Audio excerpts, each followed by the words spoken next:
Bueno, entonces retomemos nuevamente. Estábamos hablando de torcho. Dijimos que a toda embarazada en primer control prenatal se le hace IgG e IgM.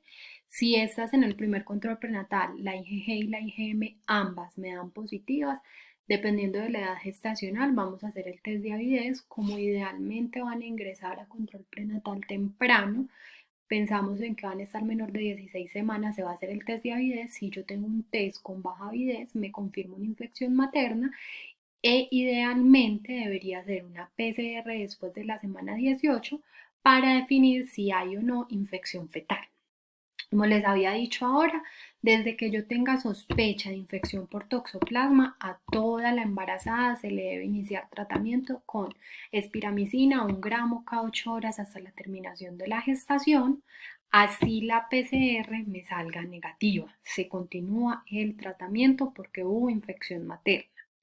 Si la PCR para toxoplasma me sale positiva, ya cambio el tratamiento materno por tratamiento para infección fetal, que como ya les había dicho es pirimetamina 50 miligramos cada 24 horas bioral, sulfadiacina 1.5 gramos cada 12 horas bioral, más ácido fólico 7.5 miligramos hasta la terminación de la gestación. Y es muy importante que a toda embarazada se le debe hacer hemograma semanal por riesgo de aplasia medular. Entonces, aquí quedaríamos como el tratamiento tanto para infección materna como para infección fetal, y quiero que les quede en la cabeza, así con la PCR descartemos infección fetal, la embarazada desde que tengo sospecha o si confirmo la infección materna debe continuar con espiramicina 1 gramo cada 8 horas hasta que se termine la gestación. Y si confirmo infección fetal, suspendo este tratamiento y continúo con el tratamiento para infección fetal. Es muy importante en las embarazadas, siempre en cada control prenatal, en aquella embarazada que no tenga infección, o sea, por ejemplo, la paciente que tiene un IgG negativa y un IgM negativa, recordamos que hacemos control mensual con IgM, pero hay que hacerles mucha énfasis en la prevención primaria.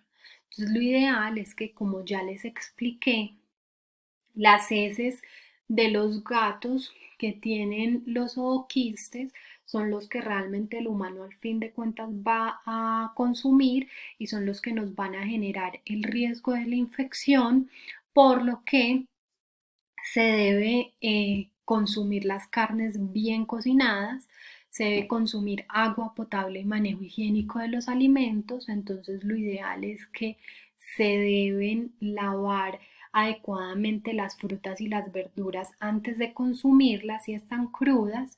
Se debe lavar las manos posterior a actividades de jardinería por el riesgo de que estas heces estén contaminando la tierra, y al no lavarnos las manos nosotros ingiramos estos ooquistes.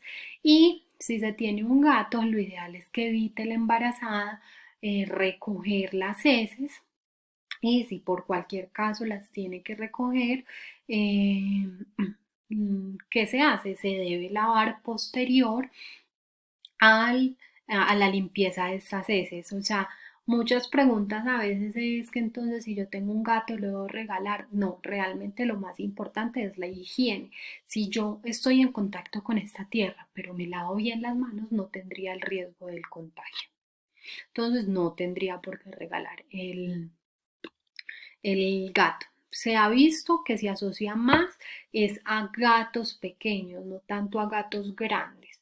Pero si por algún motivo la embarazada le hace pregunta de que entonces si tengo que regalar el gato, no, no, realmente no hay que regalarlo. La medida es lavarse las manos o evitar recogerle las heces durante la gestación. Vamos a continuar con el segundo tema. Vamos a hablar de rubeola. Como generalidades es un virus ARN de una sola cadena, hace parte de la familia Togaviridae, tiene una transmisión respiratoria, su periodo de incubación es de 14 días, es infecciosa 7 días antes del exantema y 7 días después. Se habla de que la rubeola en 2014 se reportó como erradicada en Estados Unidos, y Con los programas de vacunación actual, se habla que estuvo prácticamente erradicada. Hace poquito hubo un brote asociado a pacientes no vacunados y a estos gremios antivacunas, pero en Colombia la tasa de vacunación es muy alta para rubeola, por lo que es muy raro que veamos esta enfermedad aquí pues en nuestra población. Se habla de que el riesgo de transmisión en las embarazadas en este es mayor en el primer trimestre, menor en el último trimestre, pero tiene una tendencia a aumentar después de la semana 36. O sea, aproximadamente el 90% tienen más riesgo de transmisión en el primer trimestre, y hacia el tercer trimestre, antes de la semana 36, tenemos un riesgo de 25%, pero después de la semana 36 podemos aumentar este riesgo hasta el 60%. Entonces es muy importante tenerlo presente. Cuando una embarazada tiene esta infección, tenemos riesgo de aborto, parto pretérmino y síndrome de rubéola congénita, que es que haya afectación fetal. Y se habla de que la causa de estas complicaciones se debe a el daño vascular que hace el daño celular que hace el virus, la necrosis vascular y a una respuesta inflamatoria que puede generar todas estas complicaciones y el riesgo de que el feto sea contagiado. Entonces el diagnóstico materno se hace clínico, se da por un exantema macular leve, inicialmente en cara, se extiende al tronco y extremidades. Pueden tener linfadenopatías que pueden ser suboccipital, posauricular y cervical. Pueden asociarse a artritis, especialmente en las mujeres adultas. Y como ya les había explicado, la mayor prevención de rubéola congénita es la vacunación en los niños y adolescentes. Y para todas las embarazadas, al igual que el toxoplasma, en primer control prenatal se debe hacer la IgG para definir si está vacunada o no.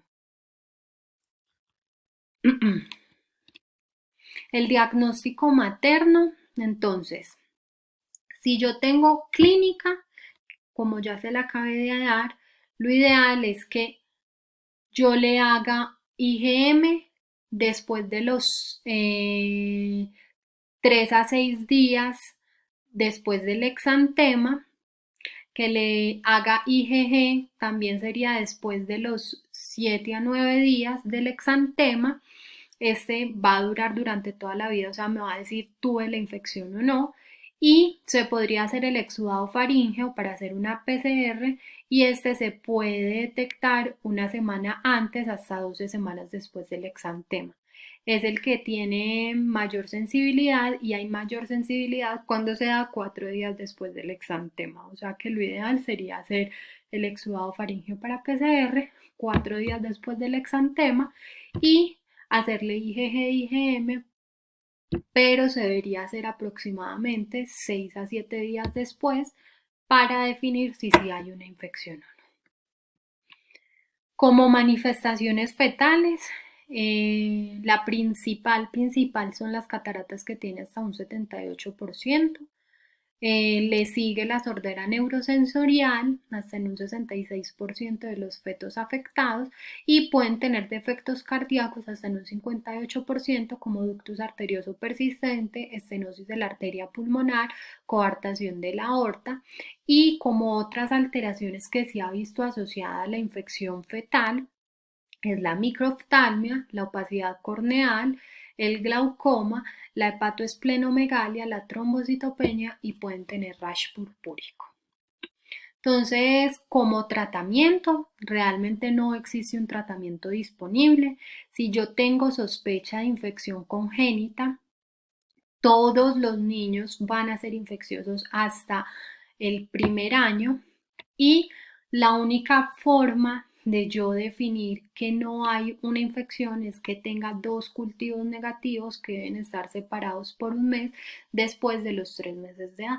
Entonces, todo niño con mamá, con sospecha con mamá que haya tenido infección por rubeola y yo tenga la sospecha de infección congénita, lo debo considerar como posible infeccioso hasta el año. Y solo lo voy a descartar si tengo dos cultivos negativos separados por un mes en niños mayores de 3 meses. Entonces realmente todos estos niños deberían estar bajo vigilancia después del nacimiento.